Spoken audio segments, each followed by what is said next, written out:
नमस्कार मित्रांनो, मोठी खुशखबर. केंद्रीय कर्मचाऱ्यांसाठी एक आनंदाची बातमी आहे.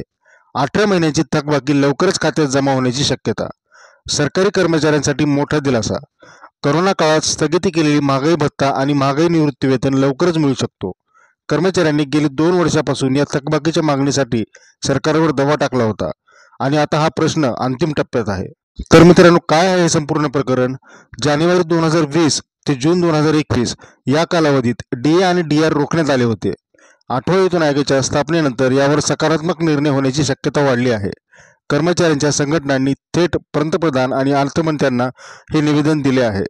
तर मित्रांनो, किती रक्कम मिळणार आहे? स्तर 1 कर्मचाऱ्यांना 11,880 ते 37,554 पर्यंत रक्कम मिळेल. स्तर 13 मध्ये वरिष्ठ कर्मचारी जे येतात त्यांना 1.23 लाख ते 2.15 लाखापर्यंत रक्कम मिळेल. सरासरी लाभ हा 2 लाखापर्यंत मिळण्याची शक्यता आहे. मात्र काही अडचणी येत आहेत. अर्थ राज्यमंत्री पंकज चौधरी यांनी स्पष्ट केले आहे की महामारीमुळे अर्थव्यवस्थेवर ताण आहे, त्यामुळे एक रकमी थकबाकी देणे कठीण आहे. पण कर्मचारी संघटनांना विश्वास आहे की सरकार टप्प्याटप्प्याने ही रक्कम देऊ शकते. तर मित्रांनो, हा निर्णय कधी होईल? वेतन आयोगाच्या शिफारशीत डीए थकबाकीचा समावेश केला जाईल अशी शक्यता आहे.